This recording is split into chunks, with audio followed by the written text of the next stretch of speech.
Hello, this is Theresa Stack, Associate Professor from Montana Tech, and the following learning unit is a review for the sampling for evaluation of health hazards midterm review.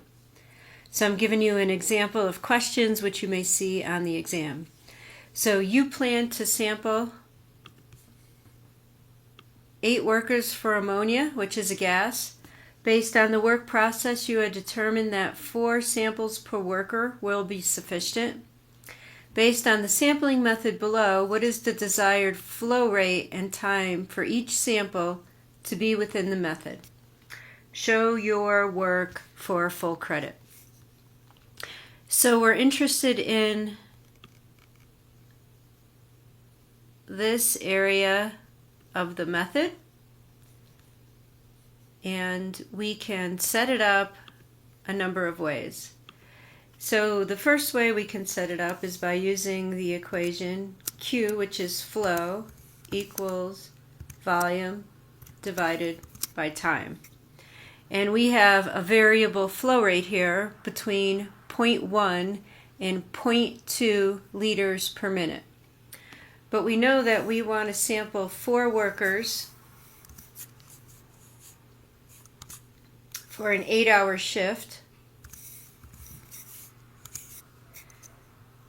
So that means we're going to run for a time of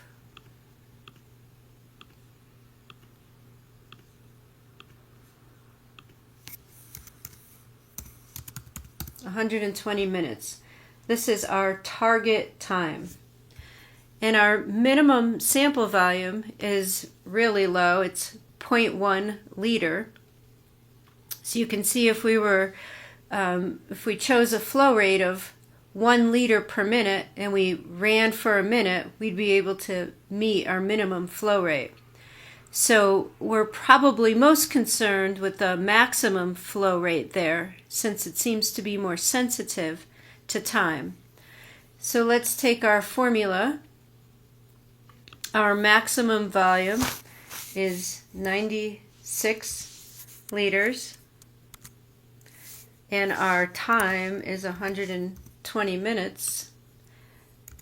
So if we divide 96 divided by 120,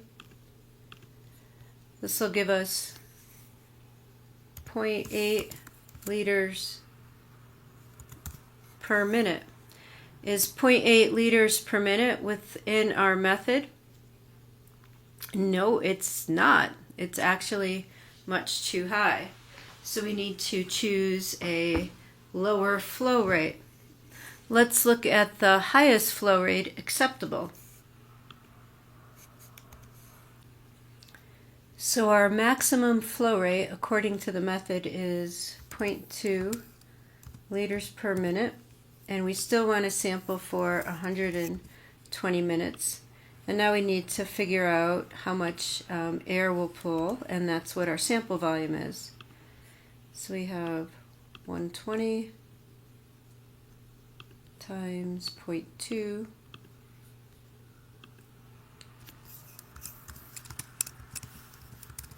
24 liters. And therefore, if we set our sampling pump to 0.2 liters per minute,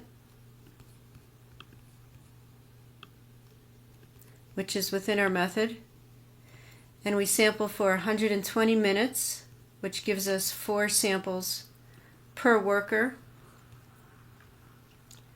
we would draw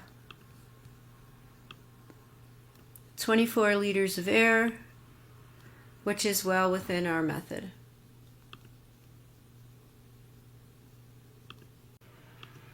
Okay, so question 2. You plan to sample 8 workers for ammonia using the method above, 4 samples per worker. How many pieces of media do you need? Of course, we need to show our work. So we could start with 8 workers times 4 media equals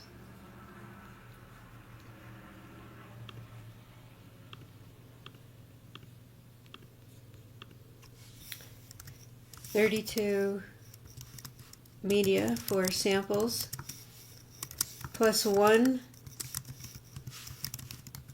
calibration media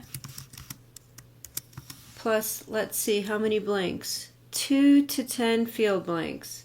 So we could say 2 field blanks, and this would give us 35 media.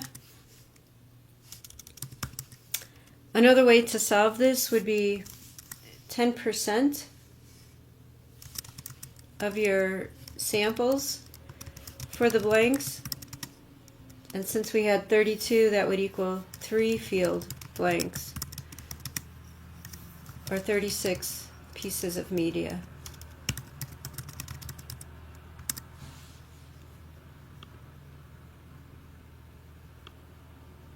You, of course, also can add 1 or 2 extra pieces of media as a backup in case something happened during your campaign. But at a minimum, you would need between 35 and 36 pieces of media.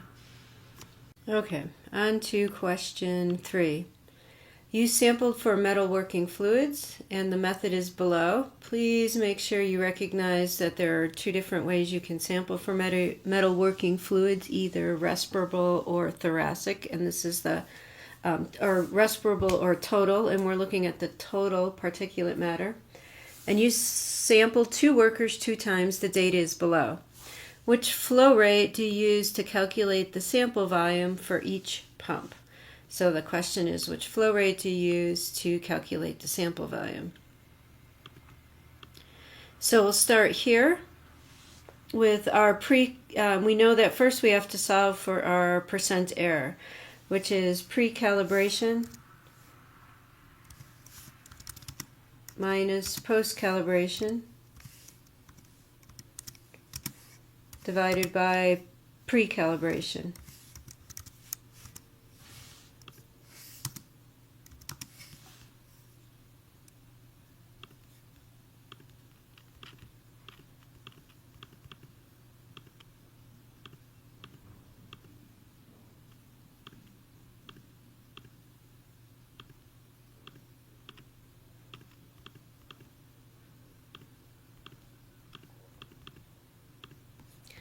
So my percent error was 3.9%, and therefore I can use the average. And now I'll take the average flow rate, which would be pre plus post divided by 2. And I must have done something wrong.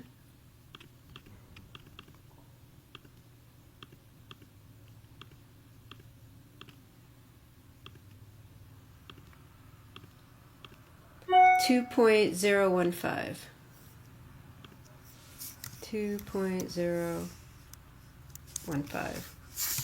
liters per minute. So here is the answer to part 1. Now the second question, using the flow rate found in part 1, calculate the total sample volume sent to the lab and indicate whether each is within the method.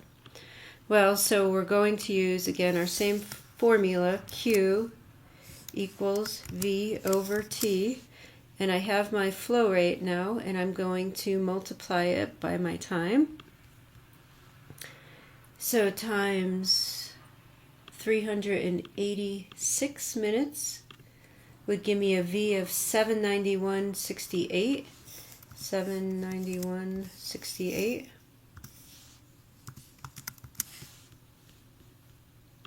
And then I go back and take my average flow rate times time,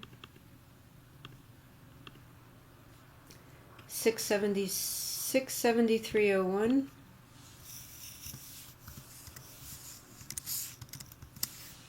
So now these are the answers to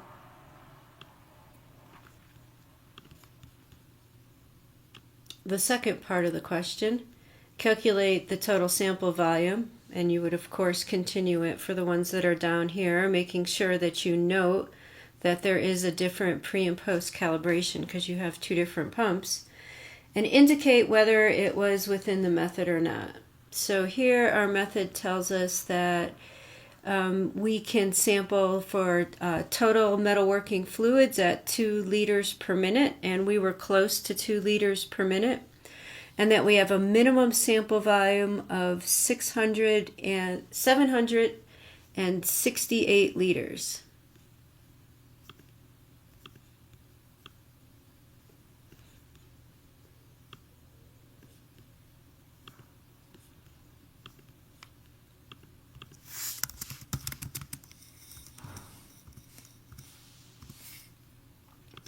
So yes, in the method.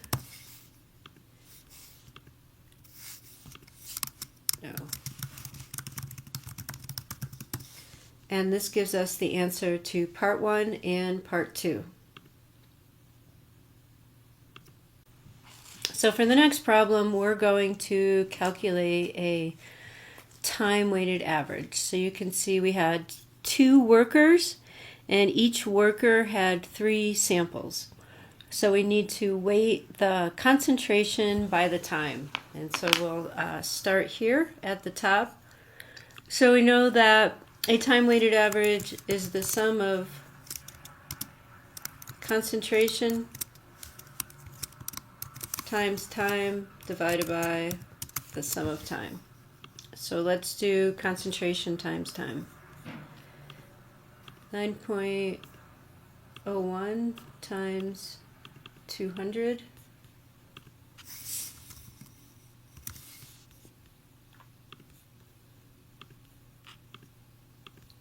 10.58 times 158.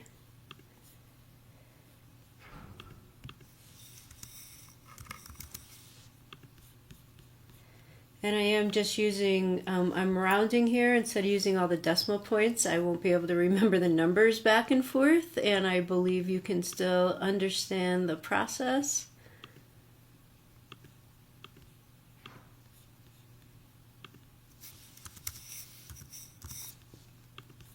Now I'm going to sum time.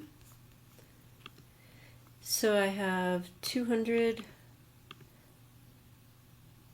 plus 158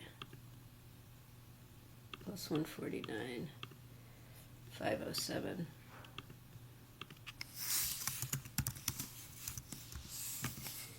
Okay, so now I'm going to sum my concentration times time and divide by the sum of time.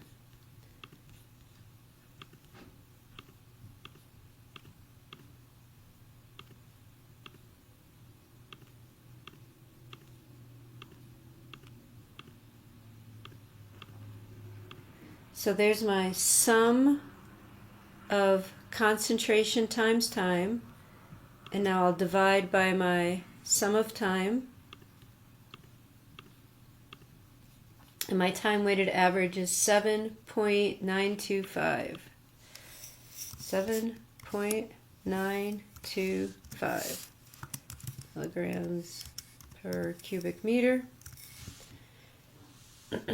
So our next step would be to calculate our upper and our lower confidence interval. And we know the formula for that is y equals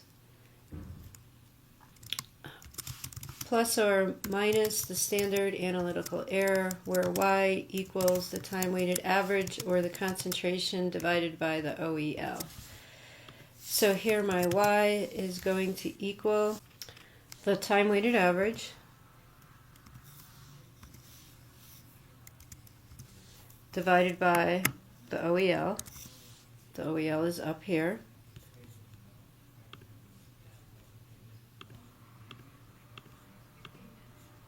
So my severity, or my y, is 0.79. So you can think this exposure is almost 80% of the occupational exposure limit.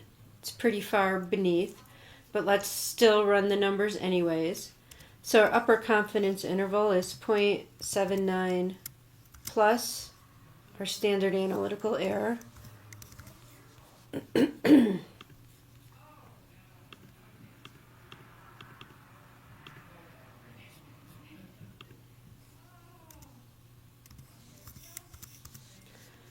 our lower confidence interval is minus our standard analytical error.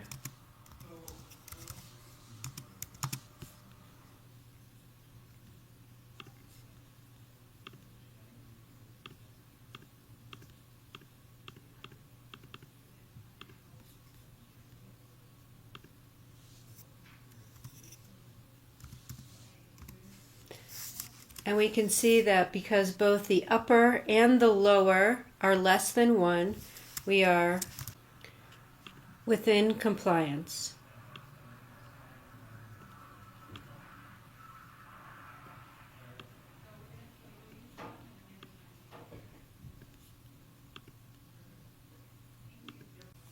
So for question 4, you'll be adjusting the occupational exposure limit, or the PEL, for metal dust given the work week that you see above. And you would need to have these formulas, which I did not have them memorized. So I put them in for you. So for our daily value, 12 hours is the longest work day, and for the weekly value, let's see how many hours this person worked in a week. 11.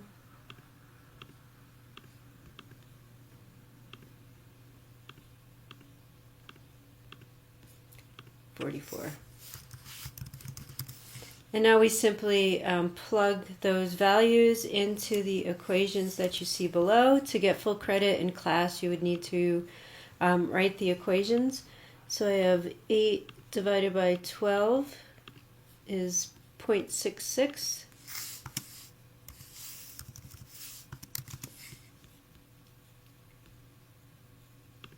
And the second part of the equation,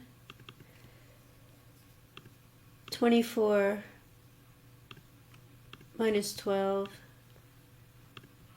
divided by 16, 0.75. And when I multiply that by the first part of the equation, I get a reduction factor of 0.4995.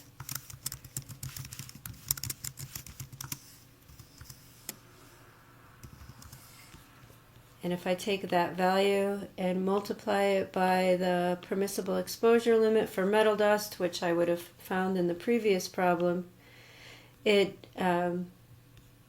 means that I'm reducing the occupational exposure limit to 4.995 milligrams per cubic meter.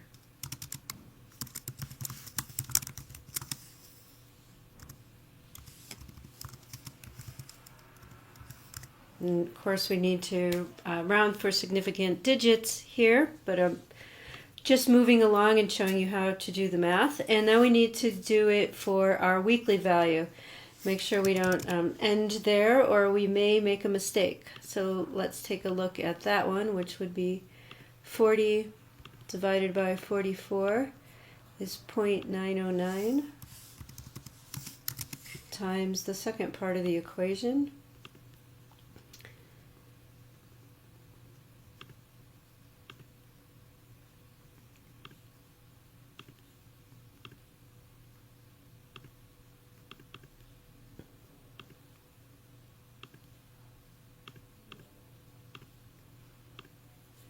.968.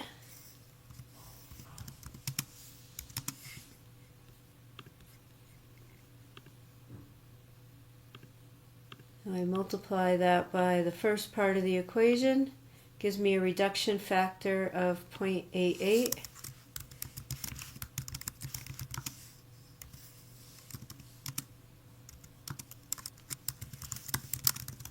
And my adjusted PEL for the weekly factor,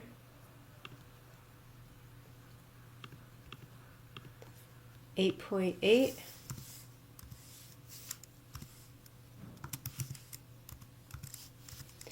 Therefore, the adjusted PL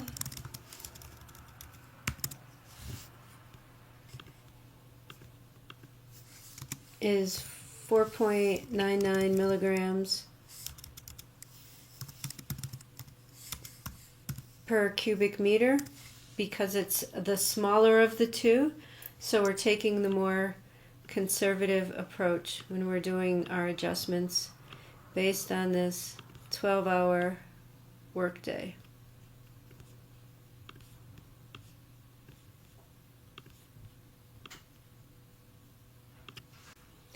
Question 5. Workers are exposed to benzene, toluene, and styrene. They all target the same organs. Calculate the total value for additive effects. And so we would need to have the proper formula for that. It's the total value equals the concentration or the time-weighted average, and we divide that by the OEL, and then we keep adding these together, and that's how we calculate the total value when we're using additive effects. We do not do this when we're doing mixture effects. And so you have this formula, and I will then do the calculation for you. So we just take the ratio of each one, which is our severity, and we add them together and see what the total value is, whether it exceeds 1 or not. And it's a way in which you're combining these different occupational exposure limits together. So the actual exposure was 205, and I divide that by 200, and it gives me 1.025, which means I'm already over, but let's do it anyways. The next one, the actual exposure was 0.078, and I divide that by the allowable. So I'm 78% of the occupational exposure limit on benzene. Now for styrene, 98 divided by 100. And if I add these together,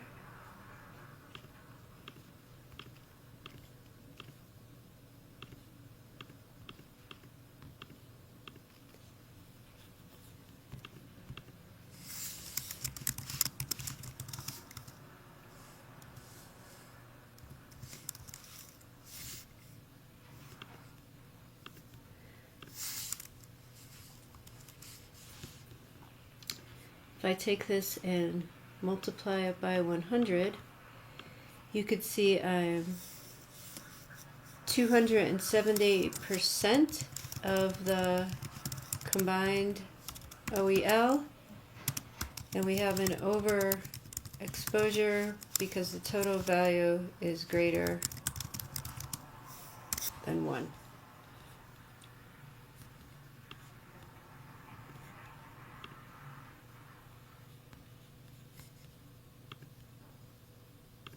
So that's about it for the review. Other topics that may be covered include adjusting a sample volume for changes in temperature and pressure, different types of calibration methodology when you'd use when they would be used, types of calibrators, and potentially some questions concerning dose versus exposure and the limit of detection versus the limit of quantification.